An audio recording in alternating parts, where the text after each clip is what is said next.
Up here in Michigan where I live, spring is in full effect.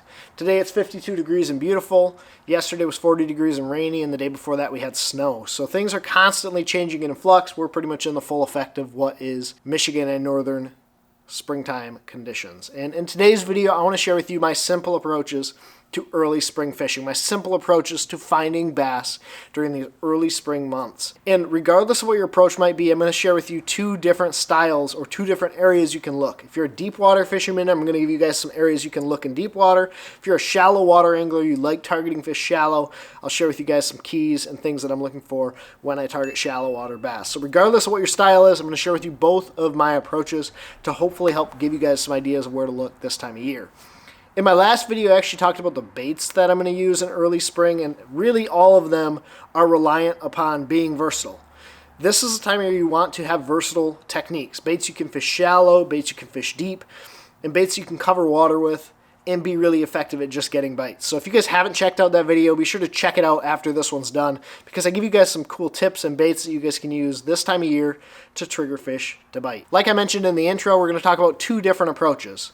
The shallow water approach for the guy that likes to be in shallow water, likes to cover water, likes to move and fish heavy cover or shallow cover. And then we're going to talk about deep water, where the guy that likes to use those electronics or likes to chase fish in open water can have success as well. So we're going to start with the shallow water approach. And for me, this is something that I didn't recognize until a couple seasons ago. I always liked to start deep. I thought those fish have to be in their wintering patterns, but there will be fish shallow as soon as the ice comes off your lake. Now, the biggest key for finding shallow water fish is finding the bait that they're keying in on. Obviously, we talked about the warming water, but if bait is not there, your bass will not be in shallow water. The only reason that your bass are going to push shallow early season is going to be the bait. So here are my keys to finding shallow water bass extremely early season. The first area that I'm going to look shallow is going to be drains and inflows, areas where water can come off of the land into the lake.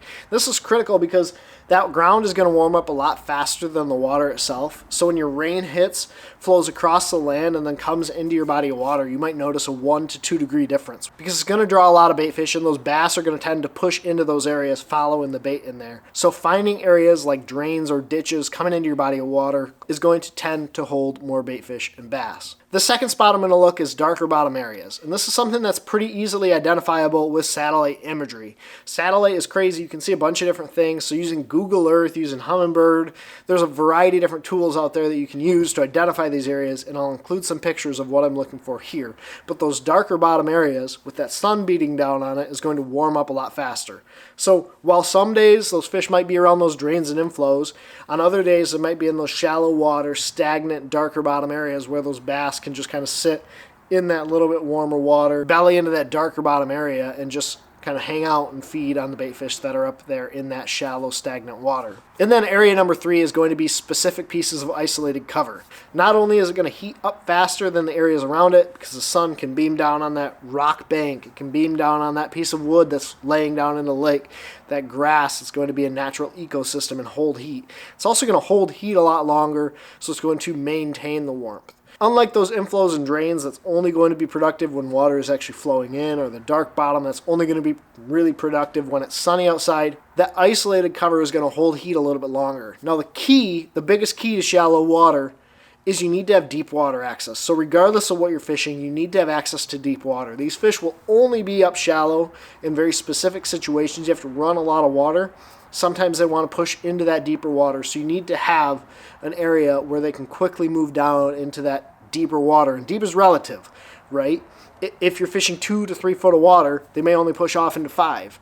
But you need to have an area where they can back off, because that shallow water is so volatile, it changes so quickly. But those are my 3 keys to finding shallow water fish: finding inflows and drains, finding darker bottom, finding isolated pieces of cover, and specifically having areas that are adjacent to deep water where those fish can slide off if they absolutely need to and the weather changes really quickly. Now, as we talk about deep water, those guys that like to use their electronics, they like to be off of the bank, here are some areas that I'm going to target.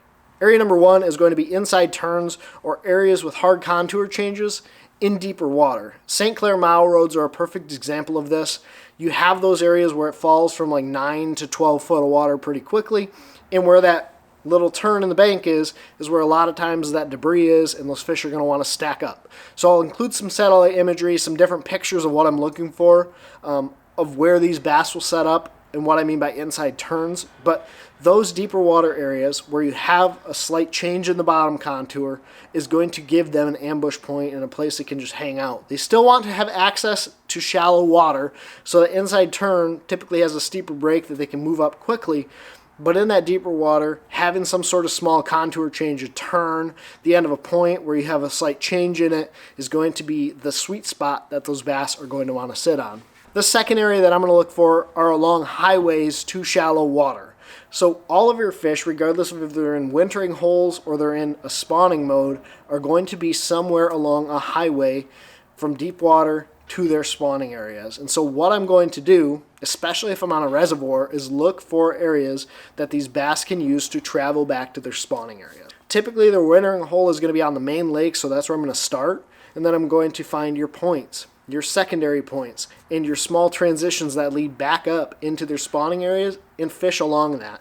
One of the cool things about this is it's extremely patternable. So once you find a location that's productive, whether it's the first third of a creek, whether if you're on a Great Lake, it's the start of that highway, it's the middle section, it's the back section closest to the spawning flat, you can really pattern that around your body of water. So pay attention to what you're fishing, whether it's the point, whether it's a secondary turn, whether it's the first piece of hard cover. You can fish these highways and really identify pretty much across the lake or in similar sections of the lake where these bass are living on that highway. And then number 3, which is definitely the most electronics related in my opinion, is going to be finding isolated pieces of cover or hard bottom areas. There are a couple lakes that I can think of, especially glacial bodies of water, where this is extremely critical. A lot of times on glacial bodies of water, it's very, very flat. There's not a whole lot of pieces of cover in the water or areas where these bass can get on, especially on those hard steep drops. But if you can find small hard spots, small flat spots where those bass will want to hang out or have pieces of cover on them along those contour changes, bass can really stack up there.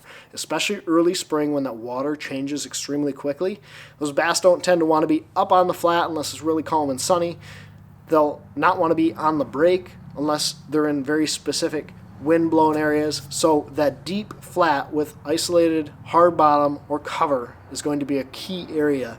I'll include a screenshot Nathan took for me last fall, but this is a really cool area because as you can see in the picture, there's these hard spots in about 25 foot of water that these fish can sit on, and they can really glue to bottom, but there's a lot of bait fish that roam through that these bass can kind of ease up on there and feed on. So finding these hard bottom areas, these transitions, is going to be an awesome area to look during the early spring when these fish are still basically in their wintering holes. So those are my 2 different approaches when I'm targeting early spring fish, deep water and shallow water, in the areas that I'm looking for to find these bass. And one thing to keep in mind when you go out this time of year, don't go out with the expectation that you're going to hammer on fish. It can be the case, but it can also be very tough. You have to kind of understand that this is a very challenging time of year to go out and catch fish, so use it as an experience to understand water, understand what different things happen when your water gets off-colored, when you do get around those darker bottom areas, when there's water pushing in. Kind of be cognizant of what's going on around you, but don't get too hard on yourself if you struggle this time of year. If you guys want to check out my top baits for early spring, click this video right here. Hit that subscribe button if you haven't already and you enjoy bass fishing and want to see more fishing content. Thank you so much for watching. I really hope you guys are going to use these tips to go out and catch more fish in the early spring. Take care, tight lines. God bless. Pursue passion.